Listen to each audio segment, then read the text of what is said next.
औज़ुबिल्लाहिस्समीउल-अलीम मिनश-शैतानिर-रजीम बिस्मिल्लाहिर-रहमानिर-रहीम। तमाम एस्पिरेंट्स को मेरा ख़ुसूसी सलाम। आज मैं आप लोगों की एक बहुत ही बड़ी प्रॉब्लम को सॉल्व करने के लिए स्ट्रगल करूंगा, यानी कि आप लोगों की जो सबसे बड़ी प्रॉब्लम है, बल्कि जो कमीशन के एग्ज़ाम में तमाम एस्पिरेंट्स फील करते हैं, वो एक ही प्रॉब्लम है। उस प्रॉब्लम का नाम है ऐसे। आज मैं आप लोगों को बताऊँगा ऐसे के बारे में, हाउ टू राइट ऐसे।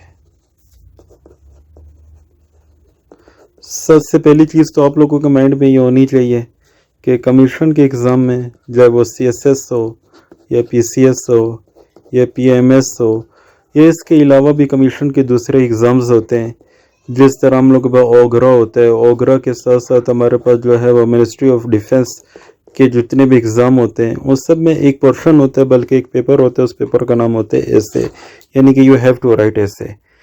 ये ऐसे जो आप लोगों का है ये कंपल्सरी है और इसके 100 मार्क्स होते हैं। और दूसरी जो अहम चीज़ मैं आप लोगों को बताने लगा हूँ कि CSS में या कमीशन में सबसे ज़्यादा लोग जो फेल होते हैं वो इसी ऐसे के एग्ज़ाम में होते हैं। यानी कि यहाँ पे फेल होने वालों की अगर रेशो हम लोग निकालें तो वो रेशो कितनी होगी? ऑलमोस्ट 70 to 80% होगी। यानी कि 80% लोग जो फेल होते हैं वो ऐसे के पेपर में ही होते हैं। और इसकी जो मतलब दूसरी यानी कि एक रीज़न अगर निकालना चाहिए, इसके मतलब एट्रीब्यूट निकालना चाहिए, तो वो क्या होगा? मार्क्स। कि CSS के एग्ज़ाम हो या PMS का हो या PCS का हो, जितने भी एग्ज़ाम होते हैं उसमें जो सबसे कम मार्क्स आते हैं वो कौन से पेपर में आते हैं? ऐसे के पेपर में आते हैं, जो कि कितने होते हैं? 40 to 50। यानी कि बहुत कम लोग ऐसे होते हैं जो 60 तक जाते हैं, 70 तक, 80 तक तो बहुत ही कम लोग जाते हैं। तो इससे हमें ये पता चलता है कि भाई कि ऐसे का पेपर जो कंपल्सरी है और बहुत से एग्ज़ाम में से वास्ता भी आता है, और सबसे ज़्यादा फेल होने में जिस पेपर का किरदार है, रोल है, वो ऐसे ही है। और इसी ऐसे के एग्ज़ाम में सबसे कम नंबर भी हम लोगों के आते हैं, मार्क्स सबसे कम आते हैं। और अगर हम तीसरे इसके एट्रीब्यूट को एनालाइज करना लगें तो हमें ये पता चलता है कि जो अक्सर हमारे पास एकेडमीज़ होती हैं या जो हमारे पास इंस्टीट्यूट्स होती हैं, वो हमें किसकी तैयारी करवाती हैं? वो हमें ऐसे की तैयारी करवाती हैं। यानी कि 70 to 75% इदारे या अकेडमीज हमें किसकी तैयारी करवाते हैं? ऐसे की तैयारी करवाते हैं, जिनकी फ़ी बहुत ज़्यादा है, एनर्जी उस पर लगानी होती है, उसमें हमें टाइम लगाना होता है, लेकिन उसके बावजूद भी हम लोगों का रिज़ल्ट क्या है? कम है। यानी कि एकेडमी सबसे ज़्यादा है, फ़ीस सबसे ज़्यादा है, टाइम सबसे ज़्यादा है, एनर्जी सबसे ज़्यादा है, लेकिन जब रिज़ल्ट की बात करते हैं तो हमारे पास सबसे कम है। तो इसका क्या मतलब हुआ कि ऐसे हमारे पास वो वाहिद सब्जेक्ट है जो कि हमें एकेडमी से, नेट से, गूगल से या किसी भी दूसरे प्लेटफॉर्म से हमें नहीं आ सकता। ऐसे अगर हम लोग सीखना चाहते हैं तो इसकी एक ही टेक्निक है, और वो टेक्निक है प्रैक्टिस।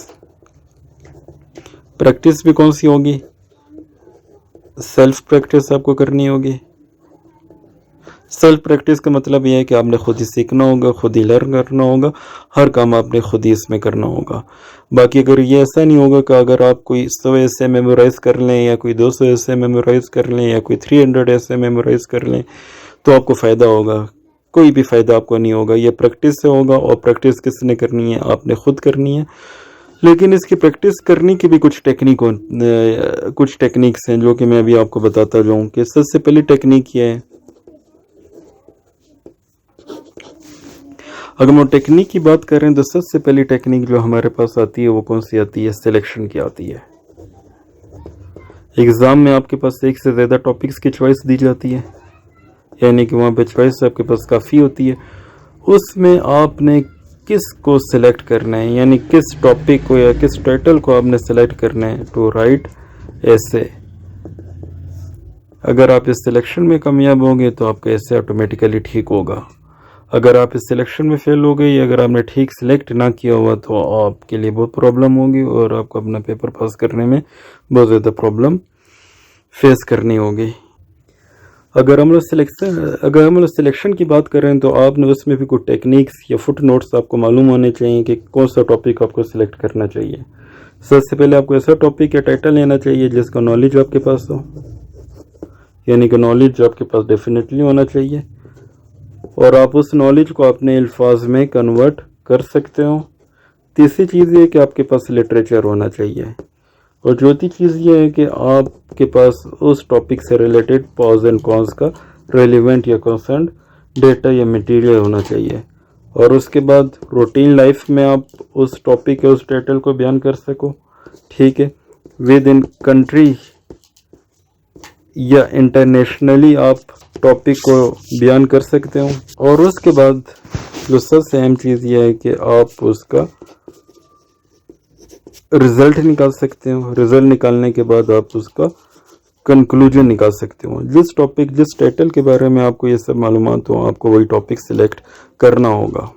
जब आपने टॉपिक सिलेक्ट कर लिया, उसके बाद आपने वहाँ पर देखना होगा लिमिटेशंस, कि आपके पास लिमिटेशंस कौन कौन सी हैं। यानी कि एग्ज़ाम में आपको नॉर्मली एक आ जाता है कि भाई आपने 2500 से लेके तकरीबन 3000 तक अपने वर्ड्स को लिखना होगा। तो अक्सर लोग ये समझते हैं कि भाई कि हम लोगों को 2500 से लेके 3000 में अपने एस्से को वाइंड अप करना होगा या हमें कंक्लूड करना होगा। लेकिन सर सेम चीज़ ये कि आपको ये समझना होगा कि उन्होंने बात की है मिनिमम की, यानी कि मिनिमम आपको इतना लिखना होगा। जो इसका अपोजिट है वो मैक्सिमम है। मैक्सिमम में आप जितना ज़्यादा लिख सकते हैं वो लिख लें। जब 4000 वर्ड्स आप लिखना चाहते हैं या 5000 वर्ड्स लिखना चाहते हैं या 6000 वर्ड, वो आप पे डिपेंड करता है कि मैक्सिमम आप किसी भी हद तक जा सकते हैं, यानी कि इन्फिनाइट है। जो यहाँ पे लिमिटेशन आएगी वो आपके पास आएगी टाइम की, यानी कि you have to keep this point in your mind कि टाइम। दो चीज़ों में से एक चीज़ जो होती है वो लिमिटेड होती है। तो यहाँ पर आपके पास लिमिटेड क्या होगा, टाइम होगा, ठीक है। टाइम आपके पास कितने, 3 आवर्स, यानी कि ये आपके पास लिमिटेड है। बाकी डेटा आपके पास अनलिमिटेड है। तो 3 आवर्स में आप जितने ज़्यादा डेटा को अपने एस्से में लिखेंगे वही आपका एस्से बन जाएगा, उसी बेस पे आपकी मार्किंग होगी। 3 आवर्स का मतलब ये है कि आपके पास 180 मिनट्स हैं। इस 180 मिनट्स को आप लोगों ने यूज़ नहीं करना, इस 180 मिनट्स को आपने करना है यूटिलाइज। अगर 180 मिनट्स को हम लोग क्लासिफाई करें तो पहले 8 से 10 मिनट हम लोगों के कंज्यूम हो जाएंगे, यूटिलाइज हो जाएंगे सिलेक्शन ऑफ टॉपिक पर। सिलेक्शन ऑफ टॉपिक, जो आपके पास गिवन टॉपिक्स होंगे, जो गिवन टाइटल्स होंगे या जो आपके गिवन चॉइसेस होंगे, उनमें से आपने किसको सिलेक्ट किया, आपके 8 से 10 मिनट उसी में कंज्यूम हो जाएंगे। इस मेंटल एक्सरसाइज के बाद आपने करनी है फिजिकल एक्सरसाइज।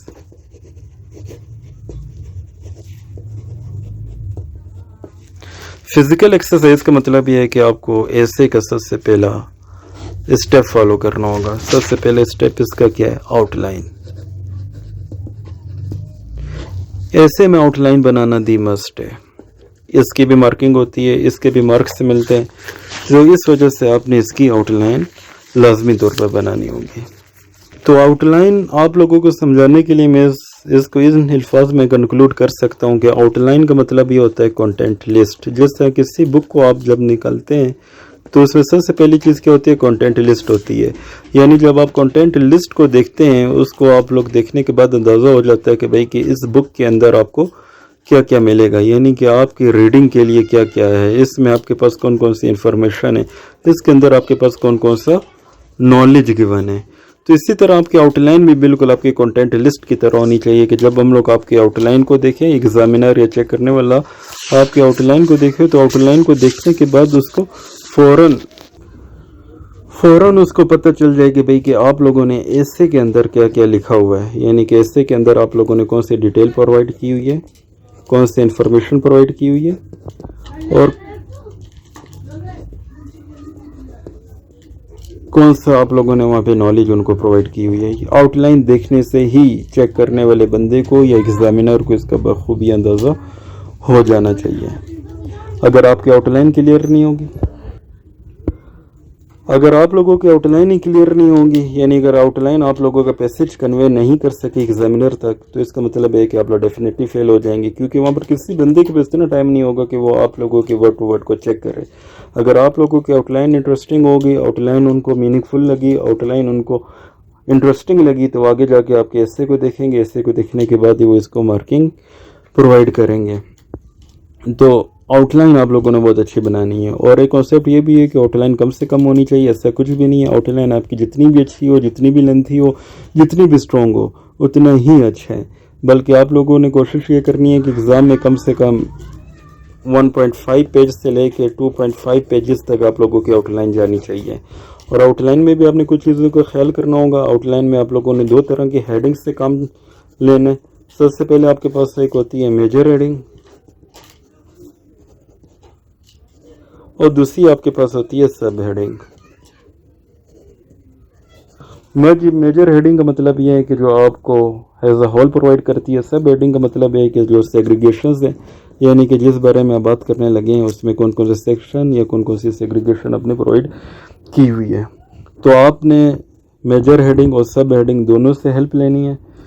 और आपके पास आउटलाइन में जो सबसे पहले मेजर हेडिंग आती है और एसे में भी जो सबसे पहले मेजर हेडिंग आती है वो आपके पास आती है इंट्रोडक्शन की। इंट्रोडक्शन। और आपने सबसे अहम चीज़ यहाँ पर यह भी देखना है कि जो हम लोगों ने बात की हुई है एसे की, एसे को अगर हम लोग डिफाइन करना चाहें तो ये आसान अल्फाज में हो सकता है कि ऑथर्स ऑन आर्ग्यूमेंट्स, यानी कि जो लिखने वाला बंदा होगा उसकी अपनी क्या राय है, अपनी क्या डिस्कशन है, अपनी क्या एक्सप्लेनेशन है, अपनी क्या व्यूज़ है, इन सारी चीज़ों को लिखने का मतलब होता है ऐसे। तो आप लोगों ने यहाँ पे ऑन वर्ड्स को ही फॉलो करना होगा।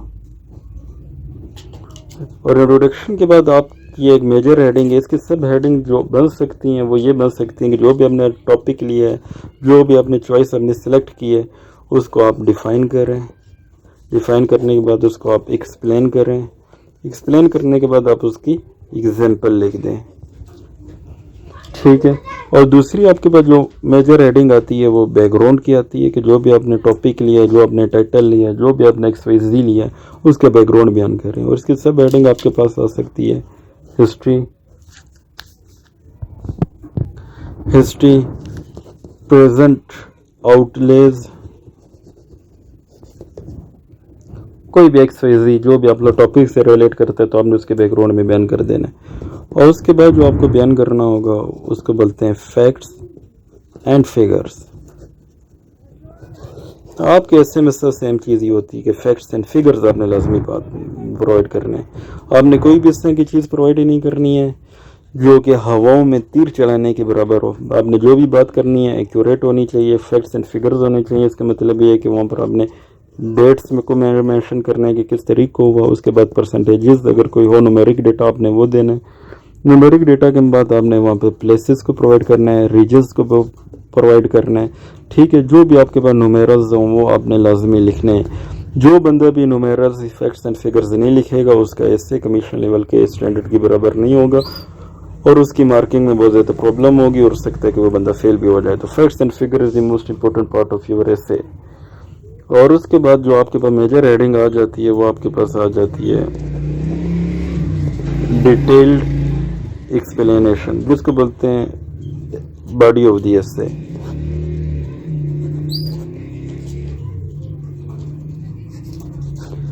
बॉडी ऑफ द एसे या डिटेल्ड एक्सप्लेनेशन आपने बयान करना है। इसको समझने के लिए हम आसान अल्फाज इनमें कंक्लूड कर सकते हैं कि आपने यहाँ पर अपने टॉपिक को क्लासिफाई करना है WH क्वेश्चंस में। WH क्वेश्चंस का मतलब यह है कि व्हाट, व्हेन, हाउ, वेयर, क्या, क्यों, कब, कैसे, किस तरीके से हुआ, वो सारी चीज़ों को आपने एक्सप्लेन करना है।